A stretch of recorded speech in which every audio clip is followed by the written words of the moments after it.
દવાઓની જરૂર હોય તો આજે જ લઈ લેજો. આવતીકાલે રાજ્યભરના મેડિકલ સ્ટોર્સ બંધ મળશે. જો કોઈ દવાઓની જરૂર હોય અને ઇમરજન્સી હોય તો આજે જ તેનો સ્ટોક કરી લેજો, કારણ કે આવતીકાલે મેડિકલ સ્ટોર્સ બંધ રહેવાના છે.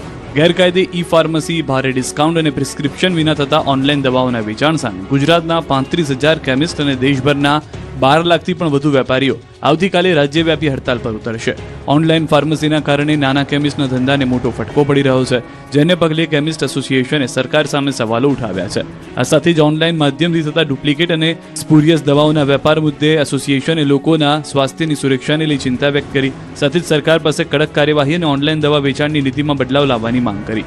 સુરત સહિત ગુજરાતભરના કેમિસ્ટ બંધમાં જોડાશે, જોકે જરૂરી સેવાઓ માટે કેટલાક મેડિકલ સ્ટોર્સ ખુલ્લા રહેશે. આના હિસાબે ખૂબ જ મોટું દૂષણ માર્કેટમાં ઘૂસી ગયું છે. લોકો નશેડી થઈ ગયા છે.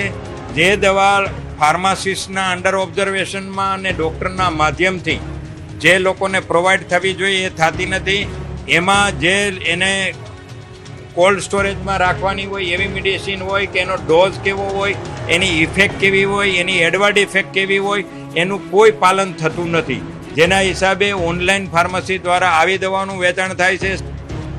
જનતાને મોંઘવારીના એક સાથે બે ઝટકા મળ્યા. પેટ્રોલ ડીઝલની સાથે તેલના ભાવમાં ફરી ભડકો જોવા મળ્યો. દેશભરમાં પેટ્રોલ અને ડીઝલના ભાવમાં ફરી એકવાર વધારો કરવામાં આવ્યો છે. માત્ર 5 દિવસમાં બીજી વાર ઇંધણના ભાવ વધતા સામાન્ય જનતા અને વાહન ચાલકો પર વધુ આર્થિક બોજો પડ્યો છે. અમદાવાદમાં પેટ્રોલમાં 86 પૈસાનો વધારો થતાં નવો ભાવ પ્રતિ લીટર 98 રૂપિયા 31 પૈસા થયો છે, જ્યારે ડીઝલમાં 93 પૈસાનો વધારો થતાં ભાવ 94 રૂપિયા 15 પૈસાએ પહોંચ્યો છે.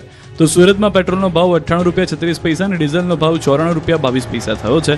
દિલ્હી, મુંબઈ, કોલકાતા અને ચેન્નઈમાં પણ પેટ્રોલ ડીઝલના ભાવમાં વધારો નોંધાયો છે. ગત શુક્રવારે પણ અંદાજે 3 રૂપિયાનો વધારો થયો હતો. સતત વધી રહેલા ઇંધણના ભાવથી ટ્રાન્સપોર્ટેશન ખર્ચ વધવાની સાથે મોંઘવારી વધવાની ભીતિ પણ સેવાઈ રહી છે. બીજી તરફ ખાદ્યતેલના ભાવમાં ફરી વધારો નોંધાતા ગૃહિણીઓનું બજેટ ખોરવાયું છે. સિંગતેલના ડબ્બામાં 50 રૂપિયાનો વધારો થતાં 15 કિલો ડબ્બાનો ભાવ 2765 રૂપિયા થઈ ગયો છે, જ્યારે કપાસિયા તેલના ડબ્બામાં 20 રૂપિયાનો વધારો થઈ ભાવ 2620 રૂપિયા સુધી પહોંચી ગયો છે. વેપારીઓના જણાવ્યા મુજબ ગત વર્ષની સરખામણીએ આ વર્ષે તેલના ડબ્બામાં અંદાજે 600 રૂપિયાનો વધારો થયો છે. સતત વધતા ખાદ્યતેલના ભાવથી સામાન્ય લોકોમાં ચિંતા જોવા મળી રહી છે. ઇંધણની અછતની અફવાઓ વચ્ચે કચ્છમાં હડતાલની નોબત આવી. પેટ્રોલ ડીઝલની અફવાઓને કારણે કચ્છ જિલ્લામાં ટ્રાન્સપોર્ટરોની હાલત કફોડી બની છે. આ ગંભીર સમસ્યાના વિરોધમાં ઓલ ટ્રાન્સપોર્ટ એસોસિએશને સરકાર અને વહીવટીતંત્રને એક આખરી ચેતવણી આપી છે. 1 જૂન સુધીમાં ડીઝલની સમસ્યાનું કાયમી સમાધાન નહીં આવે તો જિલ્લાના તમામ પોર્ટ પર ટ્રક માલિકો સ્વેચ્છાએ લોડિંગ અને વેસલ અનલોડિંગની તમામ કામગીરી સંપૂર્ણ બંધ કરી દેશે. હાલમાં કચ્છ જિલ્લામાં ડીઝલની કટોકટી અત્યંત ગંભીર સપાટીએ પહોંચી છે. પેટ્રોલ પંપો પર ટ્રકોને માંડ 50 લીટર ડીઝલ મળી રહ્યું છે, જેના કારણે ચાલકો એક પંપથી બીજા પંપે ભટકવું પડે છે. આ અંધાધૂંધીના કારણે ટ્રાન્સપોર્ટ માલિકોને રોજનું લાખો રૂપિયાનું નુકસાન વેઠવાનો વારો આવ્યો છે. પરિસ્થિતિ કાબુ બહાર જતા ટ્રાન્સપોર્ટ એસોસિએશને સ્પષ્ટ કર્યું છે કે જો 1 જૂન સુધીમાં ડીઝલનો પુરવઠો નિયમિત કરવામાં નહીં આવે તો પોર્ટ પરનું તમામ પરિવહન ઠપ કરી દેવામાં આવશે.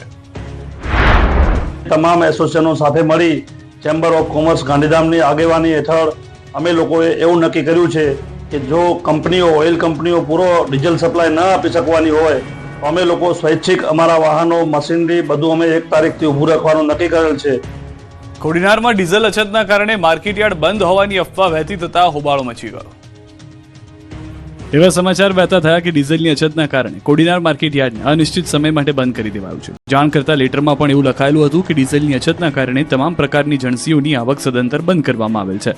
જોકે ન્યૂઝ 18 ગુજરાતીએ જ્યારે યાર્ડના સેક્રેટરી પિયુષભાઈ બારડનો સંપર્ક કર્યો ત્યારે તેમણે જણાવ્યું કે માત્ર કઠોળની જણસી પૂરતી આ વાત છે. બીજી જણસી માટે યાર્ડમાં હરાજી યથાવત છે. એટલું જ નહીં, યાર્ડ સુધી જે ખેડૂતો જણસી સાથે પહોંચ્યા તેની હરાજી થશે જ. તેમણે પણ એવો દાવો કર્યો કે ગુજરાતમાંથી અન્ય રાજ્યમાં કઠોળ લઈને જતા ટ્રાન્સપોર્ટરોને ડીઝલ ન મળવાથી સમસ્યા સર્જાઈ રહી છે. પિયુષભાઈ આશા વ્યક્ત કરી છે કે એકાદ દિવસમાં સ્થિતિ સામાન્ય થઈ જશે. કોડીનાર માર્કેટિંગ બંધ નથી કર્યું. આપણે કઠોળની જણસીઓ બંધ કરી છે. કઠોળ એટલે કે મગ, અડદ, તલ જે આપણે સાઉથમાં માલ જાય છે, સાઉથ મહારાષ્ટ્રમાં માલ જાય છે, અને સાઉથ મહારાષ્ટ્રની ગાડીઓના ટ્રાન્સપોર્ટેશનના અભાવના કારણે આપણે કઠોળ બંધ કર્યો છે. બાકીની તમામ એજન્સીઓ ચાલુ છે. આપણે ગાડીઓ કેમ નથી આવતી? ટ્રાન્સપોર્ટરના ડીઝલના અભાવના કારણે નહીં આવતી. તો હવે ક્યાં સુધી આ બંધ રહેશે? આવતીકાલ સુધીમાં તેનું ડિસિઝન આવી જશે. અત્યારે માલ આપણી પાસે 2 દિવસનો ફરિયાદ છે.